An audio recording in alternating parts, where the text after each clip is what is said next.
안녕하세요. 싹플리 이승인 세무사입니다.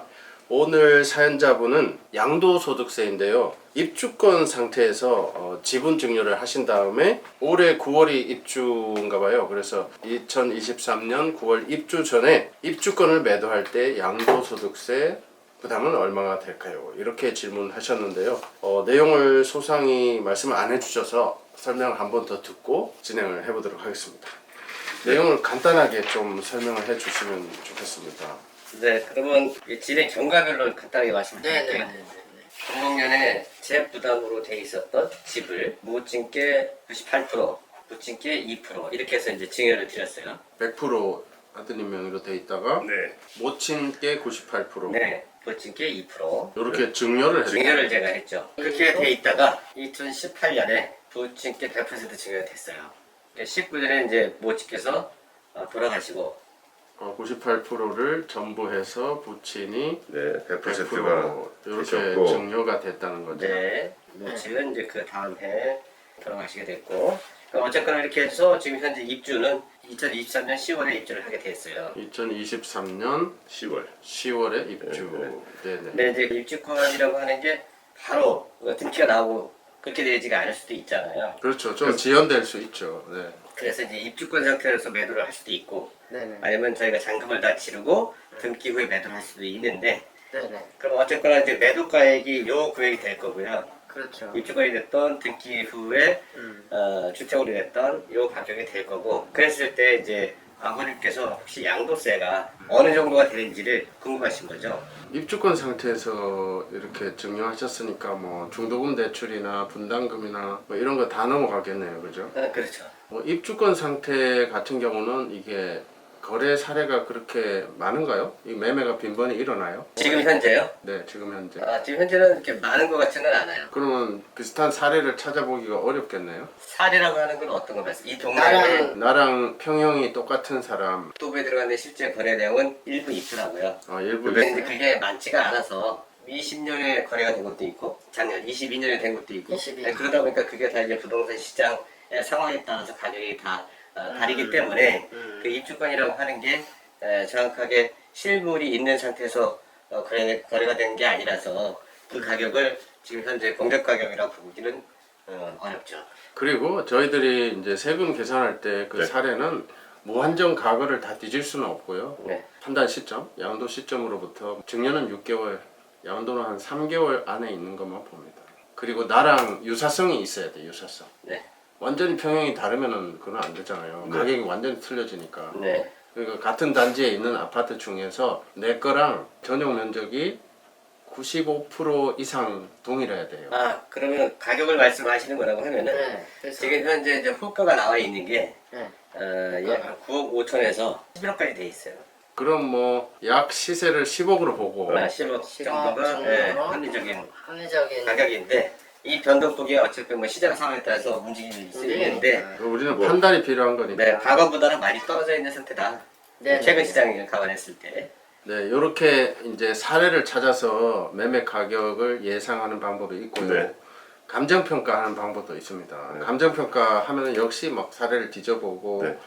뭐 이렇게 주변 그런 입지도 보고 다 하겠죠. 네. 그래서 감정 평가하는 방법도 있어요. 네. 그런데 지금 현재는 매매가는 일단 10억이라고 가정을 하고요. 네. 어차피 그 정도 선에서 매매가 이루어질 거니까 그렇게 됐을 때 양도세는 얼마 되느냐. 그러면 지금 처음에 매입한 가격이 얼마냐가 궁금하실 거잖아요. 그렇죠. 그러면 매입 가격은 처음에 했을 때 7,500만 원에 돼 있었어요. 그런데 중간에 아드님이 가지고 있다가 부친 모친께 증여를 하셨잖아요. 네, 증여를 했을 때는 돈을 받고 매매를 한 게 아니고 증여를 한 거니까. 그렇죠. 그때 당시에도 뭐 7,500만 원에서 뭐 1억 사이 그 정도 돼 있었을 거고요. 그때 당시에 7,500, 1억 이렇게 하셨는데 그런데 2000년도에 증여하고 나서 10년이 지나버렸잖아요. 2010년이니까 요거는 이제 고려 대상에서 빠집니다. 네. 빠지고 2018년도에 모친이 부친한테 증여를 했단 말이에요. 네. 네, 그리고 상속이 되셨어요. 요거는 아마 입주권 지분을 매매한 거일 거예요. 입주권 지분을 매매했기 때문에 이게 이제 분양 가격이 나올 겁니다. 아마 조합원 예. 분양 가격 말씀하시는 조합원 거죠? 예. 원시 조합원이니까 조합원 분양 가격이 나올 거예요. 네. 조합원 분양 가격은 4억 1천. 이렇게 되는데 요게 분양가가 다 원가가 아닐 수도 있어요. 취득 가격이 얼마 나올 거고, 감정 가격은 그 평가액인데 그 분담금 구하기 위해서 이렇게 하는 책정하는 가격이고요. 네. 그래서 취득 가격이 얼마가 있을 거예요. 취득 가격이 있고 그 다음에 분담금이 들어가는 거죠. 이 취득 가격하고 분담금 이렇게 두 개가 원가가 되는 겁니다. 그러면은 요 취득 가격이라고 하는 거는 간편 가격인데 조합원 자산에 대한 간편 가격인데 그 간편 가격은 한 2억 1천 정도가 되고요. 근데 원래 이 아파트 취득 가격 원래 말씀드렸던 것처럼 7,500에 제가 그걸 샀고 그리고 이제 이 가격대로 하는 게 아니고 시세가 있으니까 아마 평가를 할 겁니다. 감정평가. 감정평가해서 권리 가격 평가를 하잖아요. 네, 권리 가격이 2억 1천 조합원 분양가가 4억 천. 4억 천. 그럼 분담금이 2억 2억 정도가 되는 거죠. 2억 정도가 돼요. 그렇게 되면은 나의 원가는 7,500하고 분담금하고 요 두 개가 내 원가죠. 이 조합원 분양 가격은 시세예요, 시세. 여기는 마진이 포함되어 있어요. 그래서 나의 원가, 내가 처음에 들어간 가격 이거, 그 다음에 분담금 이거 이렇게 되는 거죠. 그러면 2억 7,500이 되는 거죠. 나라고 하는 건 여기 부친을 말씀하시는 여기 파는 사람.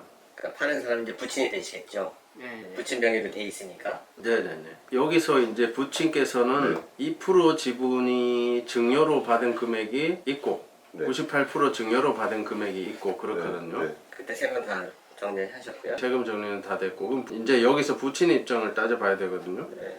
부친은 이거를 증여받아 버렸단 말이에요. 이거는 뭐 분담금은 그냥 똑같은 거고. 그렇게 되면 2% 증여받을 때 금액이 얼마일까요? 그리고 98% 증여받을 때 금액이 얼마일까요? 이걸 알아야 되나. 일단 2%는 이 구부동산이라 이거 금액으로 보시면 될 것 같거든요. 7,500에 2%면은 150만 원밖에 안 되네요. 그리고 이거 98%는 이미 입주권 상태란 말이에요. 그것들이 입주권이 아니죠. 23년도에 입주가 되니까 보통 공사기간 3년 하고 그 앞에 관처기간이 2년 있으니까 아, 이때도 그냥 주택이네요. 그죠? 관리 처분 전에는 주택으로 보거든요. 네. 그럼 관리 처분 전 주택이니까 평가야 뭐 감정평가야 이렇게 나오지만 취득 가격은 이거거든요. 이거. 네. 취득 가격은 이거라 취득 가격으로 증여했다고 봤을 때는 이거의 98%거든요. 잘 보셔야 돼요. 그러면 결국은 이거의 2%, 이거의 98% 그러면 합하면은 그냥 이게 나오는 거죠. 150만 원. 그렇죠. 이게 나오는 거고 네. 분담금이 들어가서 이 새로운 아파트의 아버님의 원가는 이제 이게 되는 거죠. 2억 7,500. 그러니까 요거하고 요 4억 1천하고 차이는 조합원들의 시세 차익이라고 보시면 돼요. 자기가 자기한테 파는 거잖아요. 그러니까 그 요만큼은 이제 시세 차익을 본 거예요. 외부는 이거보다 더 비싸게 팔겠죠. 일반 분양 더 훨씬 더 비싸겠죠. 분담금은 자기의 프리미엄이라고 본다. 그렇죠. 요거하고 요거 차이가 자기 프리미엄인 거예요. 요거는 공사비 산정액으로 보시면 돼요. 그래서 나의 프리미엄은 4억 천하고 이거하고 하니까 뭐 1억 3,500 이 정도 되는 거죠. 사실은 여기에 보이지 않는 프리미엄이 또 있죠. 일반 분양가하고의 그 세집 프리미엄 또 있죠. 만약 일반 분양가가 뭐 4억 천이 아니라 5억 천이다. 그러면 세집 프리미엄이 1억이 또 있는 거죠. 그러면 아버님이 벌어들은 미실현 이익은 2억 3,500을 번 거죠. 근데 매도가액은 10억이 됐을 때 이제 양도소득세를 구해야 되거든요. 네. 그러면은 이게 원가잖아요. 네. 이게 양도가잖아요. 2억 7,500에 사서 10억에 팔았다 이렇게 보는 거예요. 네. 그럼 시세 차익이 이제 7억 2,500 이렇게 시세 차익이 나오는 거죠. 이게 10억에 팔았다고 가정했을 때 일단 다른 주택은 없다고 볼까요? 아니면 다른 주택이 있다고 볼까요? 없다고 보는 거죠. 다른 뭐 주택으로 볼 수 있는 거 뭐 오피스텔 이런 거 없어요. 네. 그렇다면은 뭐 입주권 상태에서 이렇게 팔면은 1주택으로 쭉 왔는데 증여를 이렇게 했어. 증여할 때 동일 세대원이었나요? 동일 세대원이라고 하는 게 어디? 이 집에? 이 집에 살았냐는 거죠. 이 집 아니더라도 상관없죠. 아버님하고 같이 살았는지. 제가 아버님을 모시게 된 거는 요 이후에 그 이후였구나. 동일 세대원으로 증여받으면 이렇게 연속선상으로 보거든요. 그거는 안 될 것 같아요. 2020년 이후에 동일 세대원이 됐죠. 그렇구나. 그럼 아버님은 어쨌든 지금 현재는 아버님은 같은 동일 세대원이죠. 네. 지금 양도 시점 현재. 네. 그리고 아버님은 이 주택 입주권 이거 주택이 하나가 있는 거고 우리 사연자님은 주택이 또 있으시겠죠. 네. 그러면 2주택이 되는 거예요. 2주택, 3주택 다 똑같으니까. 저는 이제 분양권을 갖고 있고요. 10년 때 입주를 해야 되고. 지금은 분양권도 주택으로 보거든요. 그렇죠. 그래서 어차피 주택이 2주택이에요. 다주택자입니다. 그러면 비과세는 안 되고요. 그러면 지금 다주택자로 맞는 게 아니고 분양을 목표로 전속을 분양했을 때는 10년간은 맞아요. 1주택으로 각자. 본다라고 하는 걸로 제가 예외 알고 규정이 있거든요. 있습니다. 네. 동거 복양 목적으로 네. 세대를 합치면은 1주택 있던 아들, 네. 1주택 있던 아버지 그래서 합치면은 10년 동안은 각자 1주택 해줘요. 네. 그게 이제 요건이 맞다고 가정하면은 네. 가능합니다. 그런데 그 1주택이 분양권인가요? 예. 주택이 있고 분양권이 있는 건가요? 아니면 분양권이에요. 제 명의로 돼 있는. 원시조합원이에요? 아니면 일반 조합원이에요? 분양권을 제가 산 거죠? 아니요, 산 게 아니고 분양을 받은 거죠. 아, 분양을 받은 거죠. 원시조합원 재개발 이건 아니에요. 재개발이 아니고 청약해서. 공공주택 청약으로. 청약으로. 받은 거죠. 그러면 주택이 하나 있는데 아버님도 이거 하나 있고 동거 복양 목적으로 세대 전원이 들어가 있고. 네. 그렇다면은 일단은 지금 말씀하신 상황만 봐서는 특례에 해당이 되거든요. 네. 아드님도 1주택, 아버님도 1주택. 그러면 요거 1주택 비과세에 해당은 되거든요. 네. 또 세부적인 요건은 취득 당시가 여기 증여로 여기서 취득했구나. 2018년 몇 월 달인가요? 18년 하반기니까 뭐 한 8월 달? 8월 달? 네. 이때 당시는 여기가 어디 주택이죠? 광명시네요. 경기도 광명시. 네네네. 이때는 서울, 경기, 뭐 대한민국 그 상당 부분이 조정 지역이었거든요. 네. 지금 풀렸지만 그래서 조정 지역에서 취득할 때는 거주 의무 2년이 주어져요. 네. 비과세 받으려면 그거 알고 계시죠? 계속 여기에 거주를 하고 계셨었어요. 아. 원래 처음부터 이때부터 쭉 거주. 오케이. 그러면 거주는 무조건 요건을 채웠네. 네. 그러면은 이게 제가 지금 말씀하신 상황 봐서는 이게 비과세가 가능합니다. 입주권도 어차피 주택으로 보거든요. 그래서 1세대 1주택 비과세에 해당되는 것으로 일단 판단이 됩니다. 도구 봉양이라는 걸 입증하신다면은 그러면 결국은 장기 보유 그 80%. 네, 그거 해당이 될 거고 80% 표가 이제 혜택받는 1번 표인데 그 네. 표를 적용받을 수 있는 거죠. 근데 2018년부터니까 10년 아직 안 됐네. 지금 100% 받은 날로부터는 아직 여기서 5년 하니까 정도밖에 뭐. 안 됐죠. 5년 정도. 그래도 뭐 80%의 절반. 보유는 여기서부터 했으니까 어차피 네. 절반이니까 80의 절반 40% 공제는 되겠네요. 이 정도는 공제되는 걸 보니까 뭐 3억 5천하고 3억 6천 250 이렇게 시세 차익이 줄어드네요. 장기 보유로 해서. 근데 어차피 뭐 이게 10억이 안 되니까 네. 12억까지 비과세잖아요. 네. 근데 비과세 해당됩니다. 이거 장기 보유 의미가 없고 그냥 네. 12억 이하니까 수익 작으니까. 금액 자체가 비과세니까 네. 이거는 일단 비과세 대상이 되는 걸로 판단이 됩니다. 또 안 그러면 시세 차익 꽤 나오니까 세금이 나올 수도 있는데 어쨌든 그 동거 복양 그거 특례 하나 때문에 2주택이지만 각자 갈 길을 가는 거죠. 각자 1주택으로 하니까 일단은 말씀하신 사항은 조합해 보면은 비과세 요건은 됩니다. 이거 2018년도에 거주 의무 주어졌으나 계속 사셨다고 하셨고 거주 의무 필요 없고 뭐 보유기간 충분하고 그 다음에 2주택 문제는 동거 복양으로 해서 각자 1주택 비과세 되는 거죠. 그리고 비과세 기준금액 12억 이하 비과세 되는 거죠. 네. 근데 요거는 이제 양도소득세를 팔 때 적극적으로 신고를 하시면서 비과세 특례 신청서라고 있어요. 그냥 비과세니까 안 하는 게 아니고 네. 양도소득세 신고서가 따로 있고요. 네. 비과세 특례 신청서라는 게 있어요. 예. 거기다가 왜 비과세를 받는지를 쓰고 그 다음에 전입신고 시기랑 뭐 이런 거 해서 부모님 인적사항하고 본인 인적사항하고 전입신고 시기 이런 거 입증서를 좀 첨부해서 특례 신고로 양도소득세를 신고하는 거죠. 그러면 이거는 비과세가 된다고 판단이 됩니다. 비과세라고 하면 세금이 어느 정도는 나오는 걸로 봐야 되죠. 비과세는 제로죠. 제로로 봐야 되는 거예요. 그렇죠. 제로. 12억까지는 기본적으로 서민주택으로 봐서 세금을 면해주는 거니까 네. 제로죠. 제로. 12억까지는 일단 세금이 요건이 맞으면 아예 안 나오는 거죠. 제가 문의했었던 거는 거의 다 아, 된 것 네. 같은데요. 네, 이렇게 제가 상담을 해드리고 네. 가외로 뭐 이렇게 멀리서 오셨으니까 뭐 평소에 질문할 사항 있으시거나 그러면 해드립니다.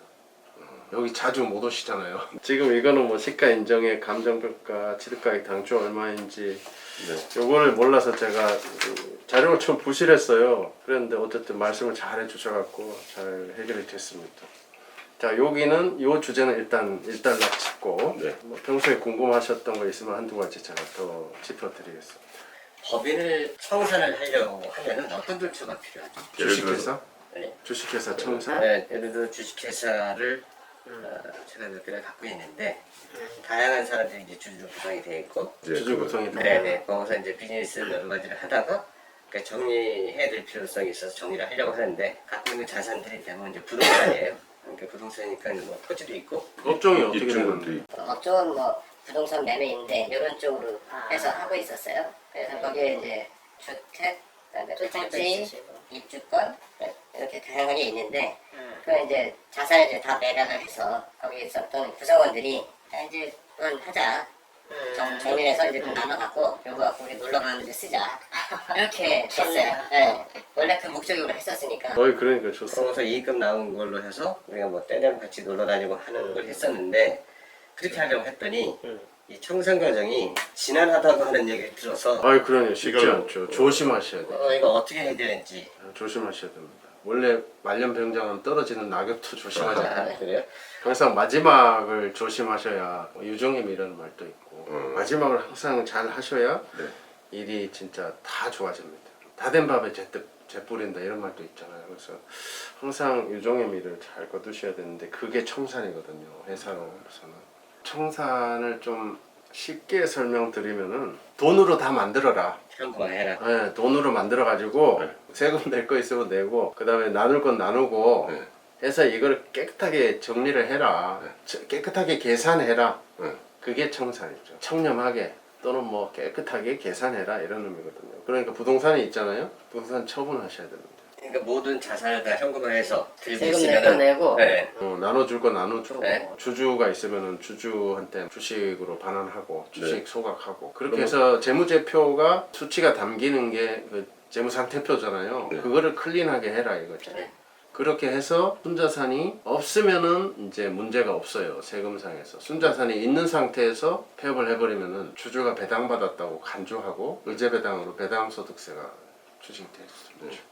그러면 어쨌거나 이제 그 법인이 갖고 있는 자산을 모두 다 현금화했고 그 과정에 프로세스를 거쳐서 벌돈 줬고 네, 다 정리가 받았고. 됐고 네, 줬어요. 신고가 다 끝났으니까. 그럼 자산이 제로가 되지 않을 경우가 대부분 있잖아요. 예를 들어서 예금도 일부. 남고 네, 그리고 거기에 일하는 사람이 그 사람 나머지 청소할 때까지는 그 급여라든지 업무를 해야 되니까 그렇죠. 그런 활동들을 써야 되니까 그 정도는 남겨놓고만 있었다. 이랬을 때 그 상태가 됐다라고 했을 때는 세무서 신고 그 청산에 관련된 신고가 신고가 나면 되는 건지 아니면 어떤 다른 과정이 필요한 건지. 일단은 청산하면은 마지막으로 재무제표가 들어가거든요. 근데 그 예를 들어서 청산인의 급여 인건비 목적으로 뭐 1,000만 원, 2,000만 원, 5,000만 원이 있다. 그러면 자산이 있는 거잖아요. 그때는 청산인 급여를 신고하는 거예요. 원천 신고나 뭐 청산인 급여를 신고하면은 미지급 급여 이렇게 부채가 잡히겠죠. 네. 그러면 이 있던 자산 예금 5천하고 청산인 급여 미지급 급여 5천하고 부채 5천이 생겨서 순자산이 제로가 되는 거죠. 그때 이제 폐업시키는 거예요. 그럼 어쨌거나 그 과정은 저희가 이제 그 업무 의뢰를 하고 있는 세무법인에다가 어디 가면 자연스럽게 그렇죠. 그 과정에 아까 상담을 해서 네네. 말씀하신 대로 그렇게 정리가 된다고 하면 별 무리는 네. 없네요. 그 세무 대리인들도 청산이나 이거는 이제 자주 일어나는 일은 아니고 특수 분야다 보니까 익숙치 않을 수도 있어요. 그래서 자산이 크면은 법률적인 도움을 받아보기도 하고 그렇지 않고 이제 세무 대리인이 경험이 많으면은 이렇게 딱딱딱 안내를 해주고 진행을 할 겁니다. 그래서 어디서 상담을 했는데 순자산이 없도록 해야 뭐 배당소득세 이런 거 내지 않는다고 하더라 하고 청산할 때 주의사항이나 절차 이런 거를 좀 안내를 해달라 이렇게 요청을 하세요. 그냥 알아서 해주세요 이것보다는. 그러면 아마 이게 별도로 비용이 조금 나올 겁니다. 결산이 아니기 때문에 비용 지불하시고 그렇게 하시면 돼요. 설명을 요청하시면 될 거예요. 왜 그 말 하시려고 그래요? 이제 부동산은 조금씩 살아나고 그러는데 그거는 이제 저희가 목적했었던 거가 발생이 됐고 또 지금은 그쪽보다는 다른 쪽 부분에 투자를 통해서 거기서 자산을 더 불려서 그거 가지고 다시 시작하자 이러려고 하는 거죠. 그리고 부동산은 어차피 지금 할 때라기보다도 금리가 맨 마지막에 꺾여서 각종 그 규제가 풀어질 때 그때 다시 시작해야 되는 타이밍이라고 저희들은 판단하니까 그때까지는 다른 자산으로 규모를 늘리자 뭐 이렇게 생각하는 거죠. 아 부동산 투자 매매 이쪽에 전문가신가 봐요? 많이 해봤습니다. 저도 뭐 혹시 기회 되면은 많은 좋은 방법이. 명함 하나 주십시오. 제가 병원 안 갖고 와가지고 웃돌이도 안 갖고 왔어요. 코 닫아 보느라고. 아 제가 아까 코 닫아 명함 보느라고. 드렸던 거요. 아니 여기 전화번호 있습니다. 아니 그래도 제가 하나 드릴게요.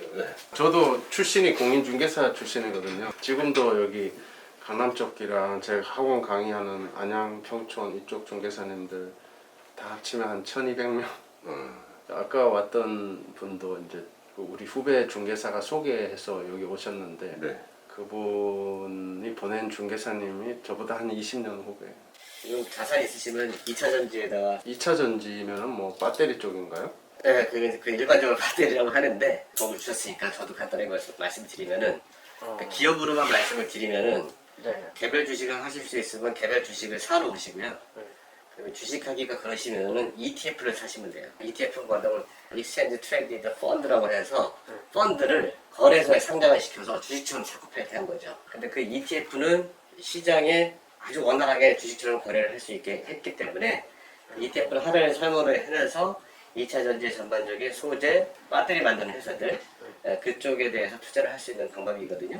ETF를 사시면은 주식과 똑같이 매매를 하실 수가 있어요. 주식 매매를 하셨을 거잖아요. 아니 저는 자주는 안 하고 했다가 실패 많이 했죠. 근데 이거를 제가 말씀드리는 이유는 구조적인 성장 산업군이기 때문에 앞으로 최소한 10년 이상은 전 세계에서 대한민국만큼 이 업종에서 가지고 있는 성장 기술과 혜자가 있는 나라가 없습니다. 이 ETF 전지 뭐 요 분야에서 우리나라가 앞으로 한 10년은 우위를 유지할 수 있다. 네. 그러니까 주가도 좋을 것이다. 당연히 좋아질 수밖에 없고요. 그다음에 이거를 뛰어넘을 수 있는 국가가 없어요. 아 그 정도? 만들 수 있는 국가가. 이건 ETF, 이건 있어야 유튜브 들어가시면 다 나와 있는 상태니까. 그러니까 이거는 예를 들어서 반도체 메모리 있잖아요. 메모리가 지금 현재는 캐파가 우리나라 매출이 이렇게 성장이 되고 있거든요. 거의 옆으로 기고 있는 거죠. 근데 2025년이 되면 2차 전지의 성장소 이렇게 올라갑니다. 25년이. 2025년은 내후년인데. 근데 아직 시작도 안 한 상태예요. 지금 뭐 비싸다고 얘기를 하는데 그 시작도 안 한 상태입니다. 이게 2년 만에 이렇게 올라갈 수가 있다는 거예요? 그걸 2년 만에 올라가는 게 아니고 그 전부터 우리가 투자를 했었던 그 기술 수준이 이제 빛을 봐서 이렇게 올라가는 거죠. 유튜브 보시면 다 전반적으로 설명을 예전부터 있으니까. 그런 얘기 좀 듣기는 들었어요. 우리나라가 배터리 분야에 좀 네. 우위를 차지할 것이다.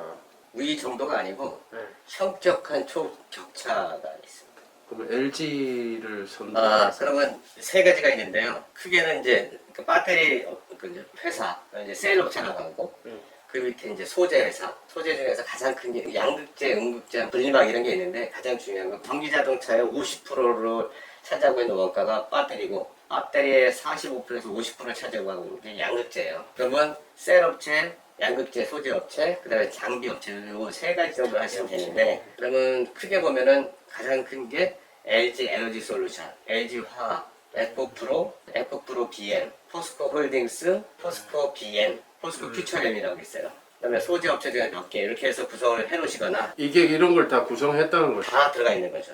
이게 약간 좀 종합 주가지수 비슷한 개념이에요. 요 산업에 맞게 있는 구성 종목들을 가지고 있는 벤치마크를 얘네는 100% 복제를 해서 갈 수밖에 이게 없어요. 약간 좀 안정성도 보장되네요. 그렇죠. 분석을 해놨으니까. 분산했으니까. 예, 내 한 줄 사도 이 수많은 회사들 다 상과 같은 효과를 나타내요. 그러니까 이게 주가가 떨어질 가능성은 네. 없는 거. 근데 이제 볼은 이 친구보다 이게 좀 더 크죠. 그러니까 내가 먹을 수 있는 확률, 상승률은 더 높은데 안정성은 이거 좀 더 있겠죠. 안정성을 가장 안 싶다 그러면 이쪽으로 가는 거고. 근데 여기에는 제가 원하지 않는 종목도 담겨져 있어요. 수익성은 이게 좋은데 수익성이 그만큼 좋은데? 리스크가 따르겠지. 이게 볼이 높다는 거죠. 그런데 어차피 여기 있는 회사들 자체가 초대기업이기 때문에 시중을 말하는 그 작주들하고는 다르죠. 만약에 하나만 딱 투자한다 그러면 LG 에너지? 아니요, 에코프로. 근데 그렇게 하시면 안 돼요. 그렇죠. 하나만 하시면 안 돼요. 저는 5개 이상을 하셔야 돼요. 저는 그렇게 생각했죠. 이게 분산 투자 내가 뭐 내 재능이 안 되고 여기다 투자하고 약간 좀 리스크 큰 거에도 한 군데만 딱. 좋은 방법입니다. 이렇게 그것도 보세요. 분산 효과가 네, 있어요. 어차피 여기는 너 크게 투자 안 하면 되니까요. 네. 작게 투자해도 수익성이 크니까 네. 이런 걸 하나 찍고 여기를 투자할까? 뭐 이 생각을 해봤죠. 에코프로가 그만큼 하이 리스크 하이 리턴이라는 거네요. 그렇죠. 그러니까 공격도 많이 받고요. 공매도에 의해서. 근데 뭐 앞으로 뭐 업사이드 포텐셜이 꽤 있는 회사이기 때문에 한 3개만 말씀해 주시면 이런 거. 요 에코프로하고 에코프로 BM이 있어요. 요 회사는 원자재 조달하고 지주사고요. 이 회사는 거기 이제 그 양극재 만드는 회사예요. 배터리 안에서 50%의 비중을 차지하고 있는 양극재. 근데 그 기술력이라고 하는 게 중국 텍셀은 이제 다른 데하고는 따라오죠. 일본도 우리하고는 게임이 안 되죠 이제. 파나소닉이 테슬라에 배터리를 넣기로 했는데 지금 몇 년째 못 넣고 있어. 왜? 그 기술이 없기 때문에. 그 정도입니다. 대단하구나. 이제는 한국이 반도체로 이제 우뚝 섰잖아요. 그걸 더 뛰어넘을 수 있는 게 2차 전지 산업이고, 이건 상당 부분 갈 수밖에 없고, 그게 이제 미중 분쟁에 의해서 구조적으로 한국이 미국으로부터 유럽으로부터 보호받을 수 있는, 중국으로부터 보호받을 수 있는 그런 거고요. 중국 애들 물려농소했기 때문에 우리가 중국에서는 지금 보조를 못 받고 있지만 중국은 어차피 우리가 들어갈 시장이 아니거든요. 그거는 싼 시장, 그리고 보조금에 의해서 외국 기업들이 들어갈 수 없는 시장. 근데 중국을 빼고 다른 나라는 다 중국을 못 들어오게 하니까 미중 분쟁 때문에 구조적인 보호도 받고 있는 상황이라서 지금은 상당 기간 대한민국을 넘볼 수 있는 게 없습니다. 그럼 뭐 더 안 하고 이렇게 에코프로 BM 여기다가 소액 그 하이리스크 하이리턴 투자하고 얘한테 투자하고 이 구조도 괜찮다는 거죠. 나쁘지 않습니다. 더 안 봐도 되겠죠? 네, 안 그래도 되고요. 비춰내시면. 근데 어차피 유튜브 보시면은 그 내용이 저보다 훨씬 더 자세하고 본격적으로 나와 있어서. 좋은 팁을 얻었습니다. 네. 유튜브로 조금 공부 더 하고. 네, 보시고 뭐. 이거 엄청 중요하죠. 이렇게 그 망망대해 방향을 설정해 주신 거. 이거는 구조적으로 성장하기 때문에 이렇게 한 5년? 3년? 그렇게 묻어두시고 시장 안 보시고요. 그러니까 그러려고 하면 그러시면 나중에 아주 좋은 결과가 있을 거예요. 부동산 투자는 좀 했거든요. 네. 근데 이런 거 좀 관심이 있어서 하는데 너무 제가 이쪽으로 편향돼 있어요. 이게 잘 모르거든요. 네. 제가 몇 번 했다가 주식 투자 지인들하고 이렇게 좀 한다는 지인들하고 했다가 다 이렇게 이거를 잘못 찍어서 그런 거죠. 잘 갈 수밖에 없는 산업에는 그냥 발을 담궈서 같이 흘러가는. 일종의 삼성전자 투자 하듯이 그치? 전자하고도 다릅니다. 지금은 2차 전지, 조선, 그다음에 반도체 이 세 가지 섹터에서 나가야 되는 상황이죠. 그렇죠. 우리나라 강점 분야네 참. 네. 알겠습니다. 저도 도움 많이 받았습니다. 네, 고맙습니다. 네.